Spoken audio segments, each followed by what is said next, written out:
I've had a lot of Douglas Adam moments as of recent.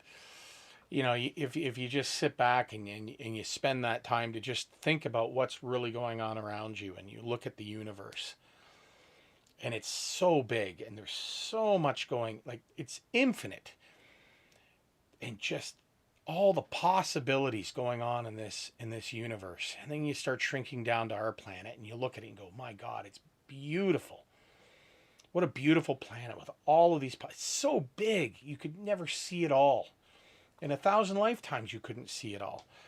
And then you focus in a little bit more, and you realize that you're just sitting in this house and everyone's doing this. And you're sitting in front of a television set with 5 remote controls in front of you. One for sound, one for your Apple TV, one for your cable television, one you've got all of these different remotes, one for your DVD player, and that's all you're focusing on. It's just this ridiculous box. You're in an infinite universe. But for some reason on this planet, when you get down to the nitty-gritty, everyone's just focusing on that screen. And to me, it just felt very, very Douglas. Surreal. Yeah, like if an alien species came down and was more enlightened than us, they would look at us like, what are you doing? You're just staring at this box on the wall. It's just all day long. Like that's what you're doing. Bombarding you. Just bombarding you with crazy things that most of which is not real. It's all manufactured. Yeah, it's all the just spin manufactured. doctors. You're a living being in this universe, but all of your focus is going into something that isn't real.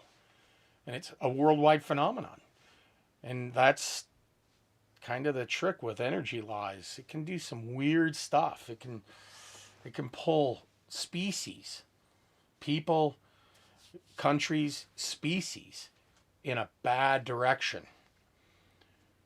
if you're not aware of it. If you're not aware of what energy law is doing, and you're just kind of there because, man, it's a weird world we live in now.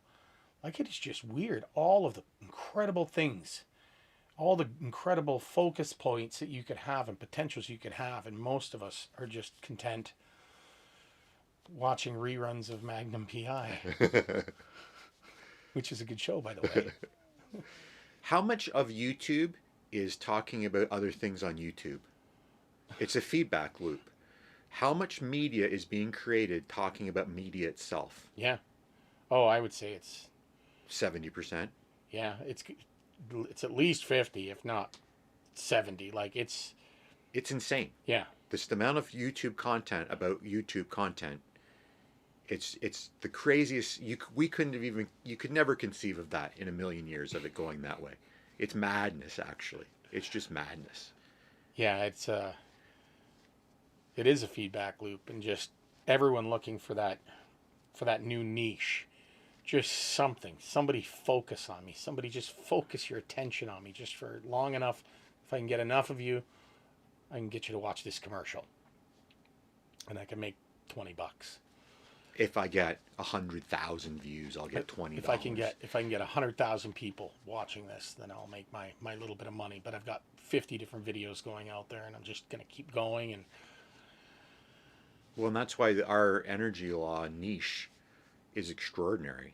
The fact that it took several nervous breakdowns and the total crushing of my soul to find it, in the end, is worth it. But that's the process. That's the resistance I had to basically succumb to.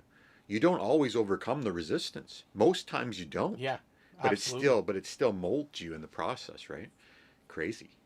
Because if current is constant and resistance increases, potential must increase. But if your potential does not get greater than the resistance crushes you. Right? It happens. Yeah, like an electric motor. But at the same time, everything you learned up to the moment of your crushing, you get to keep. It's like the parting gift on a game show. And then the next time you encounter the resistance, you try and do it again. You're never starting from that 0. You're starting from the 0.5. Well, and that's why they say most self-made millionaires have gone bankrupt at like an average of 2 or 3 times before they make their first $1 million. Yeah. And it's because they just don't give up. They just keep going and going and learning from each experience. Yeah, take what you learn and move it on to the next problem. Yeah. Well, I've noticed those changes in my life running my business. I mean, a lot of things change for you while you're running a business, and how you handle stressful situations, you know, how you manage to get through a calamity, Oh, yeah. whatever it is, and somehow come out on the other end and continue to grow. Just getting barraged every day by problem after problem after problem, and you just keep pushing, and eventually they're not even really problems for you anymore. They're just things that happen, and you just take care of them as you go along, or you find a way to do it. Well, yeah, because once your potential is greater than all the resistances, you move to the potential phase, and in the potential phase, if current is increases, resistance goes down. So if your potential is greater than the resistance, the more energy you focus on the problem, the more the problem goes away. It's a beautiful system in its eloquent simplicity of how you move through it. From there's a problem, you got to act. When you're acting, the harder the problem is, the more you're forced to grow. When your growth is bigger than the problem, then the more you focus on it, the problem goes away. And then you just do it again and again and again. It's beautiful. That's why we call it the divine pattern. It's beautiful. Well, I do find it interesting that most of the things that you see nowadays that are going on in the world is all about stealing focus. Oh, hell yeah.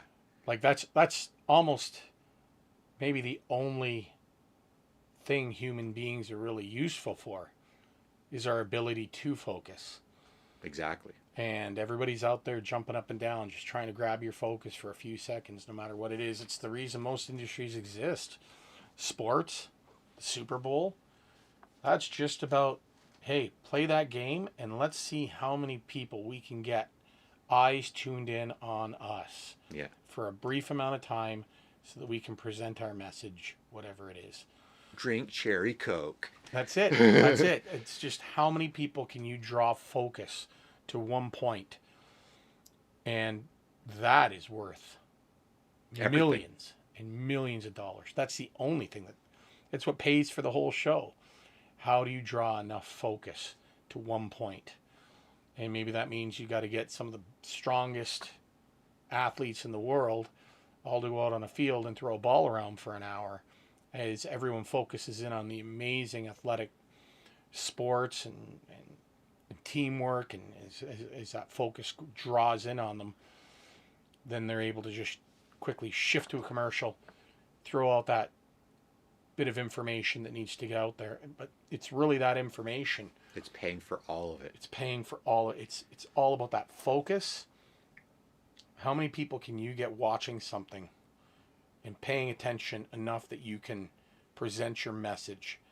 And that is why that's what's paying for the game, the stadium, the athletes, everything. It's all determined by One, to draw that focus in.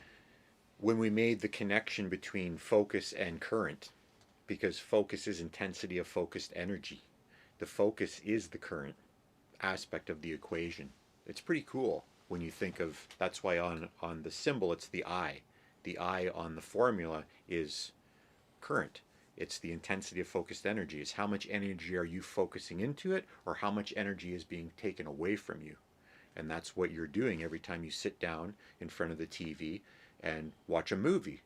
You're giving your focus to whoever made that movie, which is why Hollywood is so powerful, because like what they did with the Marvel universe over a decade, the focus draw of that, where every movie coming out is making $1 billion, that is 100 years of manipulation to get to the point where they are that masterful to come up with that cinematic universe concept, where everything they draw, 9 out of the 12 billion-dollar movies in a year were freaking Disney Marvel related. Crazy that they pulled that off, and then boom, COVID hits. Like, they talk about going out on a high, but that's decades of conditioning of people, and they don't understand the value that that attention that they have has, and how Yeah. easily they give it away. Yes. Yeah, perhaps the blockbuster could be one of the greatest focusing devices maybe we've ever seen, and especially in the last couple of years of some of these movies, especially the Marvel ones that have come out, where It's just, The event picture. it's the event picture worldwide. Yeah. The money, the energy that gets taken from that. And when you equate focus to potential, then it gets scary, because if resistance is constant and focus increases, potential increases. But what potential is increasing? It's the potential of the studio, or the focus increases on your potential, because every minute of every day you're focusing on the event picture, or for the 2 hours you're focusing on the event picture, their potential goes up instead of yours. It's so simple on that level that it's obvious, but no one really equates to the cumulative effect of that over the course of your life, of all these little moments of energy stealing, which is the matrix, which is also microgenocide, them just chipping away at your attention, because you need every bit of focus that it takes just to establish your potential. Yes. And everyone is giving it away before their potential has been established, which is why they aren't establishing their potential. It becomes a self-fulfilling prophecy.